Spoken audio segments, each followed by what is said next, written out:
주간 꿀에 바르셀로나가 또다시 승리를 거두면서 1위를 독주하고 있습니다. 사실 바르셀로나 같은 경우에는 레반도프스키가 징계로 3경기 동안 못 나왔고 이 3경기 동안 모두 1대0으로 승리를 거뒀죠. 바르셀로나가 1대0으로 리그에서 3연승을 거둔 거는 43년 만의 일이라고 해요. 그 정도로 오래전 이야기이긴 한데 여하튼 승리를 거뒀다는 게 중요하죠.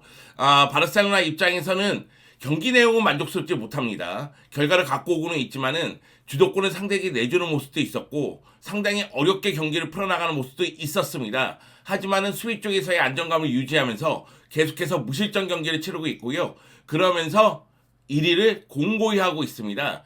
라리가 19라운드에서 레알 마드리드가 소시에다드와 경기를 펼쳤는데 무승부를 거뒀어요. 그러니까 1위 바르셀로나와 2위 레알 마드리드의 승점 차는 3점에서 5점으로 벌어졌습니다. 여러모로 바르셀로나 입장에서는 즐거운 한 주가 아니었나 이런 생각이 듭니다. 물론 지로나 입장에서도 이 경기는 아쉬운 경기였어요. 미첼 감독이 나름대로 플랜 A를 잘 짜갖고 나왔는데 공격 쪽에서 마무리가 안 되면서 결국 골을 넣는 데는 실패를 했습니다. 근데 지로나 같은 경우에는 승격팀인데 그럼에도 불구하고 현재 라리가 12위에 위치하고 있으니까 짜임새를 바탕으로 저력을 보여주고 있다. 이렇게 보면 되겠죠? 자, 그러면은 경기 내용으로 들어갑시다. 고고고!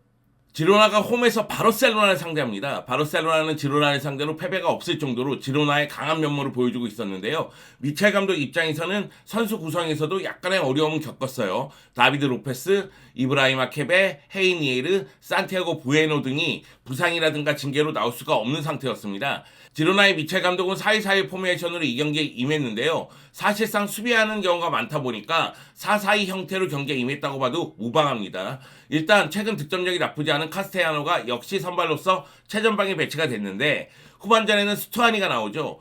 미첼 감독은 일단 카스테야노, 그 다음에 스투아니 이런 식으로 최전방을 구성하고 있습니다. 그리고 좌우 측면에는 스피드하고 드리블이 뛰어난 로드리고 리케메와 얀 쿠토를 배치했죠. 미드필드 라인에 알렉스 가르시아, 양야 에레라, 오리올 로메오를 배치했는데 이 부분이 조금 아쉽긴 했어요. 그리고 수비 라인에 미구엘 구티에레스, 호안페, 에스피노사, 아르나우 마르티네스, 그리고 골키퍼는 가시나가가 나왔습니다.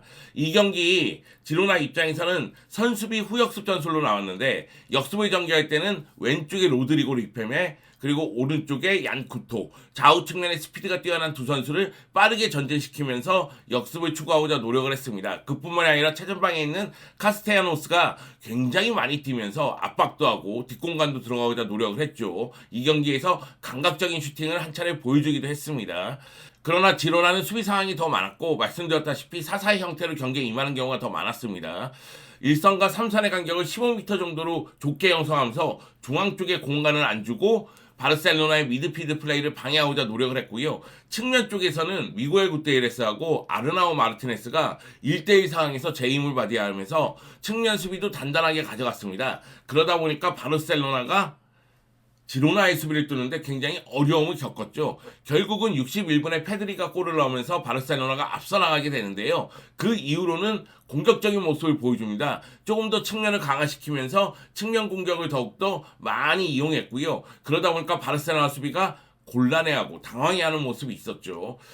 사실 골과 유사한 장면도 있었어요. 64분에 카스테야노스가 슈팅한 다음에 마르티네스가 골을 넣었는데 이게 이제 오프사이드로 취소가 되거든요. 그 다음에도 골을 넣을 수 있는 기회가 있었음에도 불구하고 마무리가 되지 않았죠. 특히 85분에 이반 마르틴이 문전에서 슈팅한 거, 그것이 골대를 넘어갔는데 그 슈팅 장면은 너무나 아쉽습니다. 얀쿠토가 이 경기에서 부상을 당하면서 토니비아로 바뀌고 최전방에 스투아니가 들어가면서 높이를 이용하고자 노력을 했는데 역시 골을 넣는데 실패를 했다는 것, 그것이 좀 아쉽긴 합니다.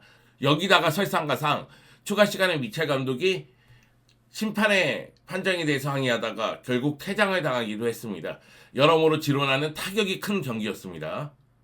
그러면 바르셀로나는 어땠을까요? 바르셀로나는 하던 대로 했습니다. 레반도프스키하고 페란 토레스가 징계를 못 나오고 멤피스 데파이가 아틀레티코 마드리드로 떠나갔기 때문에 공격 라인에서는 공격수 숫자가 부족했거든요. 그리고 최전방에 안수파티를 배치하다 보니까 좌우 측면에 덴벨레와 하피냐를 배치하는 모습이 나왔습니다. 그 페드리는 관리한다는 측면에서 선발에서 제외했고요. 그러다 보니까 더용, 부스케츠, 가비가 미드필더로 나왔고 수비 라인에는 마르코스 알론소, 에릭 가르시아, 아라오, 쿤데, 그리고 골문은 테어슈테겐이 지켰습니다.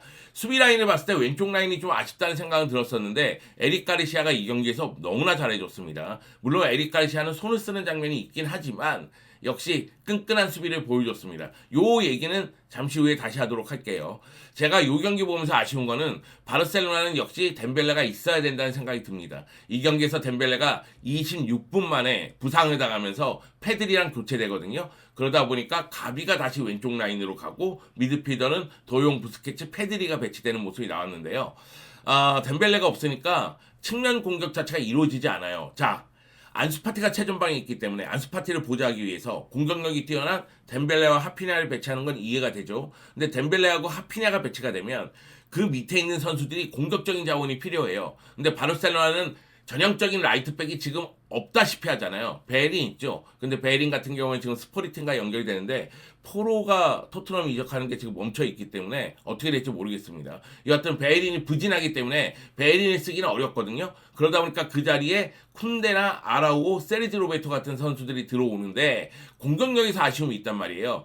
그러면 오른쪽 왼쪽에 있는 하피냐 같은 경우에는 1대1 돌파를 주로 해야 됩니다. 물론 하피냐가 1대1 돌파에 약하다는 얘기는 아니지만 하피냐가 볼을 잡았을 경우에는 두 명이 에어싸는 경우가 많아요. 특히 하피냐가 중앙 쪽으로 들어오면서 플레이한다는 사실을 알고 있기 때문에 그 코스를 막고자 노력을 합니다. 그러다 보니까 하피냐의 부진이 계속해서 이어지고 있는 거죠.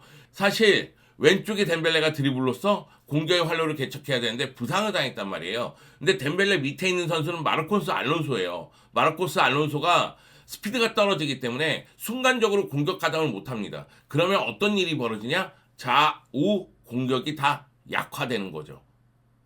그래서 저는 전반전 볼 때 물론 이제 상대 실수에 의해서 안수파티가 결정적인 기회를 잡았음에도 불구하고 놓치는 장면이 있긴 있었지만은 전반전 내내 상대의 수비를 괴롭힌다는 느낌이 들지 않았어요. 이 부분에 대해서 차비 감독도 느끼고 있었죠. 그렇기 때문에 마르콘스 알론소를 빼고 조르디 알바를 투입한 겁니다. 후반 시작과 동시에 조르디 알바를 투입하면서 조르디 알바는 순간적으로 뒷공간으로 들어가게끔 만들어준 거죠. 그렇기 때문에 골이 나올 수가 있었습니다. 사실 후반 16분, 그러니까 61분에 오른쪽에서 왼쪽으로 전환되는 과정도 좋았어요. 페드리, 가비, 파티를 거치면서 알바에게 연결이 됐고 알바가 수비라인과 골키퍼 사이 그 공간으로 정확하게 찔러주거든요. 그러면서 페드리가 들어가면서 원터치로 마무리 짓게 됩니다. 그러면서 페드리가 리그에서 2경기 연속골을 기록했고 리그 5골을 기록하게 되죠. 요 얘기도 잠시 후에 하도록 하겠습니다. 자, 선제골을 넣은 다음에 바르셀로나는 경기를 주도하면서 점유율을 높이면서 안정적으로 경기에 임했어야 되는데 상대에게 주도권을 내주게 됩니다. 그러다 보니까 결국은 발데라든가 캐시에를 투입하면서 수비적으로 경기에 임하게 되고요. 마지막에는 4-5-1 형태로 경기에 임하면서 결국 무실점을 기록하고 1대0으로 승리를 거뒀습니다. 페드리가 골을 넣어서 1대0으로 승리를 거두긴 했는데 역시 결과는 만족스럽지만 승점 3점은 만족스럽지만은 내용은 별로였어요. 최근에 이런 경기가 좀 많죠. 결과를 갖고 오지만은 내용은 별로였다. 근데 이런 부분에 대해서는 차비 감독도 인정을 하고 있습니다. 그만큼 상대를 압도하거나 경기를 지배하고 있다는 느낌은 아니라는 거죠. 물론 이제 바르셀로나 같은 경우에는 어떤 팀을 상대로도 주도권을 잡고 경기에 임합니다. 하지만 경기 중에 흐름이 상대에게 넘어갔을 때 그거에 대한 대처를 어떻게 하느냐. 예전에는 굉장히 능동적이고 적극적으로 했거든요. 그런데 최근에는 상황인지라 약간 이제 수동적으로 바뀐 듯한 느낌도 듭니다. 물론 이거를 비판하려고 하는 건 아니에요. 지금 이 순간에는 사실 결과를 가져오는 게 가장 중요하긴 합니다. 하지만은 내용이 안 좋으면 언젠가는 무너집니다. 그렇기 때문에 차비 감독도 내용을 신경 쓸 수밖에 없죠. 요 얘기는 하고 넘어갈게요. 많은 분들이 우스망 덴벨레의 부상 정도가 어느 정도냐? 왼쪽 허벅지 대퇴직근 부상이라고 해요. 그래서 초반 보도는 3주에서 5주 정도 걸린다. 근데 최근 보도는 5주에서 6주 정도 걸릴 것 같다. 이런 얘기가 있더라고요. 그러면 과연 2월 16일 날 펼쳐지는 맨유와의 유로파리그 16강 플레이오프 1차전에 출전할 수 있느냐? 가능성이 점차적으로 좀 희박하게 보이죠. 근데 덴벨레가 없을 경우에는 말씀드렸다시피 측면 공격에서 문제를 드러낼 수 있기 때문에 덴벨레가 돌아오길 바랄 뿐이죠. 자, 덴벨레가 진짜 오랜만에 부상을 당했어요. 차비 감독이 지봉 잡고서는 처음으로 부상을 당했는데 빨리 털고 돌아왔으면 하는 바람이 있습니다. 자, 그러면 양팀 감독 인터뷰로 가겠습니다. 가자고. 경기 내용 때문에 양팀 감독의 인터뷰는 상반되죠. 일단 지로나의 미첼 산체스 감독 같은 경우에는 아쉽죠. 아쉬운 경기입니다. 네, 이 경기에서 골을 넣을 수 있었고 승점을 갖고 올 수도 있는 경기였는데 결국 골을 넣는데 실패를 하면서 0대1로 패배했으니까요. 경기 후에 인터뷰 보면은 무승부가 공평한 경기였다. 우리는 공격과 수비 모두에서 모든 것을 갖춘 팀을 막기 위해 모든 것을 했다. 우리에게 세 차례 좋은 기회가 있었는데 골을 넣지 못했다. 이것이 현실이다. 이런 이야기를 했습니다. 그러면서도 현재 라리가 12위잖아요. 우리는 점점 더 향상되고 있다고 생각을 한다. 경기력 측면에서 안정적이지만은 개선할 세부 사항은 여전히 존재를 한다. 장기적인 성장을 통해서 몇 년 안에 라리가의 자리매김하도록 만들 것이다. 이런 이야기를 했습니다.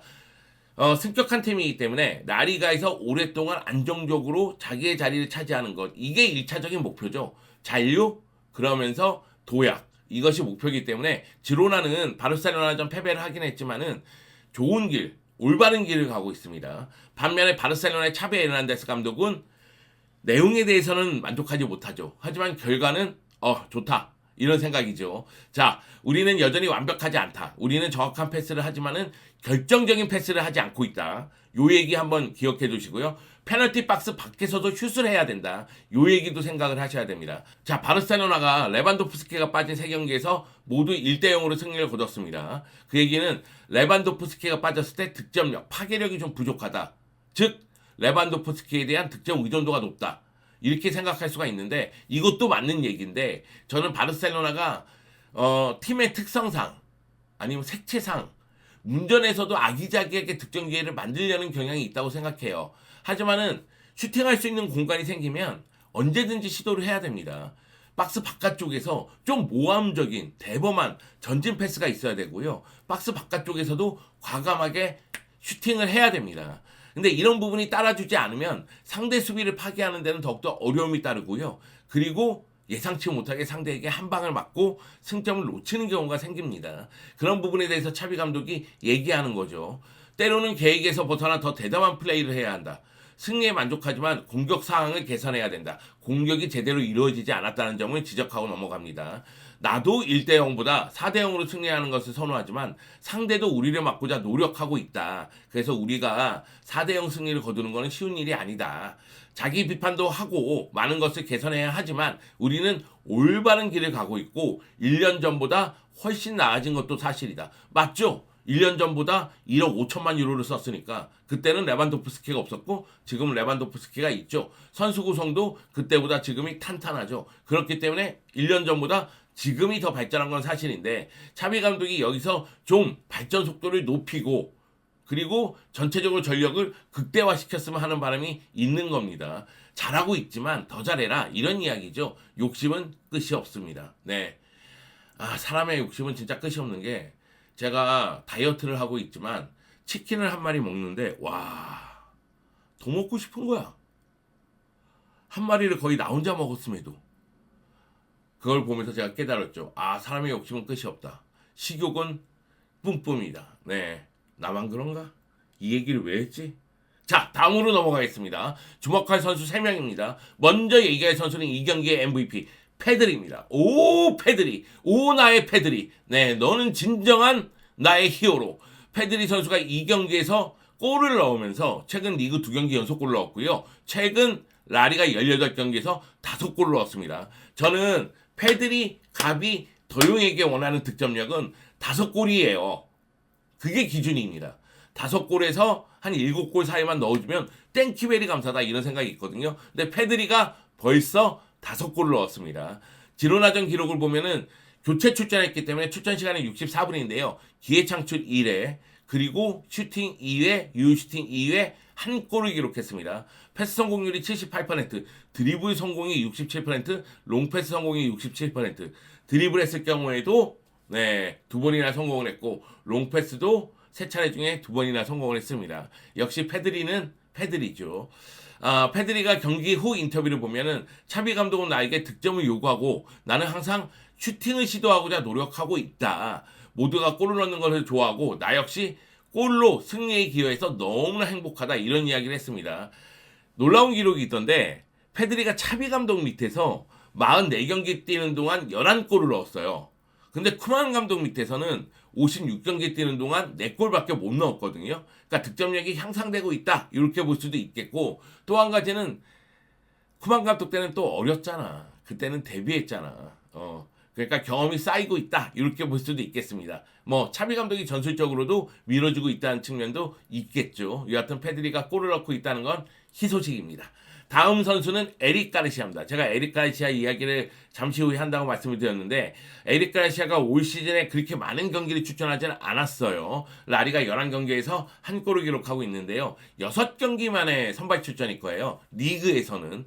코파델레이에서는 모습을 드러내긴 했습니다. 리그 6경기 만에 선발 출전을 했는데요. 이것은 무엇을 의미하느냐? 크리스텐센, 아라우오, 쿤데하고의 주전 경쟁에서 밀린다는 사실이죠. 하물며 마르콘소, 알론소도 센터백으로 선발 출전하는 경우가 있기 때문에 에릭 가르시아의 주전 경쟁은 매우 뜨거운데, 이런 경기를 해주면은 기회는 더욱더 많이 잡을 수 있겠죠. 지로나전에서 추천 시간이 90분인데요. 패스 성공률이 92%고요. 롱패스 성공률이 80%입니다. 걷어내기 3회, 헤더 클리어 2회, 가로채기 2회, 지상볼 경합 100%. 수비 쪽에서 엄청나게 잘해줬어요. 물론 손을 쓰는 장면에서 위태로운 장면도 있었습니다. 야, 저거 반칙 보면 어떡하려고 저렇게 하냐? 막 이렇게 눈에 띄는 장면도 있긴 있었지만은 끈끈하게 수비하면서 결국 바르셀로나의 무실점에 큰 공을 세웠습니다. 차비 감독이 경기 후에 에릭 가르시아는 수비와 공격에서 모두 훌륭한 경기를 펼쳤다. 패스를 하면서 공격 전개에 도움을 줬다는 이야기이기도 합니다. 나는 그를 많이 신뢰한다. 공을 가로채는 데 있어서 그는 최고 중에 한 명이다. 이렇게 극찬을 했습니다. 자, 마지막 한 명은 지로나 선수입니다. 하지만 바르셀로나하고도 관련이 있는 선수죠. 라이트백 아르나우 마르티네스입니다. 2003년생의 젊은 라이트백인데요. 라마시아 출신이에요. 네, 바르셀로나에서 2010년부터 2016년까지 성장을 했습니다. 그렇기 때문에 바르셀로나 축구에 대해서 잘 알고 있는 자원인데 에너지가 넘치고요. 뒷공간을 파고드는데도 일가견이 있습니다. 제가 에너지가 넘친다고 얘기한 거는 끊임없이 뛰면서 수비에서도 제 역할을 하는데 볼이 없을 때 움직임이 좋아. 그러면서 볼이 없을 때 뒷공간으로 들어가면서 기회를 포착하는데도 능력이 있습니다. 바르셀로나전 2경기에서 출전 시간 90분이고요. 기회 창출 1회, 패스 성공률 77%, 드리블 성공 100%, 크로스 성공 100%, 롱패스 성공 50%, 오프사이드 3번 기록했습니다. 기록만 봐도 대단하죠? 골도 넣을 뻔했습니다. 오프사이드로 취소되긴 했지만 올 시즌 라리가 16경기에서 2골 1개의 도움이니까 공격적인 라이트백의 모습을 여실히 보여주고 있다. 이래도 과언은 아니죠. 경기 후에 미첼 감독이 아르나우는 바르셀로나를 상대로 수비적으로 뛰어난 모습을 보여줬을 뿐 아니라 공격에서도 뛰어난 모습을 보여줬다. 그는 많은 개성을 보유했고, 개성을 보유했다는 뜻이 제가 보기에는 많은 장점이 있고 뭐 이런 얘기 같습니다. 전진 능력이 탁월하다. 나는 그의 활약에 만족한다는 이야기를 했습니다. 바르셀로나가 아르나우 마르티네스를 노린다는 얘기가 있습니다. 이번 겨울이 아니라 다음 여름에 노린다는 얘기가 있는데요. 저는 괜찮은 영입이라고 생각해요. 나이도 나이고 가능성도 있고, 그리고 정말 많이 뛰는 모습도 보여주고, 사실 지로나하고 레알 마드리드 경기에서 비니시우스를 묶는 모습이 있었거든요. 그것도 인상적이었습니다. 그래서 아르나우 마르티네스에 대해서 여러분에게 한번 소개하고자 주목할 선수로 뽑았습니다. 자, 돌아왔으면 좋겠다. 너의 집은 바르셀로나야. 돌아와. Come back here. 네, 마지막으로 한 가지 소식만 덧붙일게요. 코파델레이 4강 대진이 나왔습니다. 오사수나와 빌바오가 붙고요. 레알 마드리드와 바르셀로나가 붙습니다. 1차전은 2월 28일에서 3월 1일 사이에 펼쳐지고요. 2차전은 4월 4일에서 4월 6일 사이에 펼쳐집니다. 1차전 같은 경우에는 오사수나 홈에서 펼쳐지고 레알 마드리드 홈에서 펼쳐져요.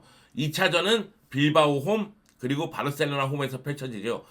누가 우승할지는 모르겠습니다. 다만 오사수나 빌바오하고의 이 대결에서는 오사수나가 끈끈하고 저력이 있지만 빌바오가 올라오지 않을까? 워낙에 코파델레이 강하니까 그런 생각을 갖고 있고, 레알 마드리드와 바르셀로나의 대결, 올 시즌 엘 클라시코를 2경기나 더 보게 됐네요.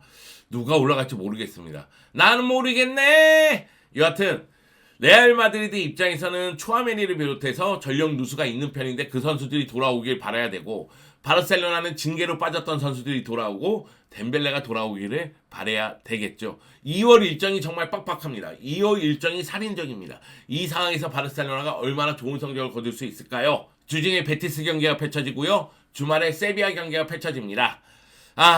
그리고 나서 비아레알 메뉴전으로 이어지죠. 경기 일정이 빡빡합니다. 이 가운데서 바르셀로나가 계속해서 지금의 분위기를 이어나갈 수 있을지 끝까지 지켜보자고요. 나는 보고 있다 바르셀로나. 나는 보고 있다 차비 감독. 잘해라. 계속 잘해라.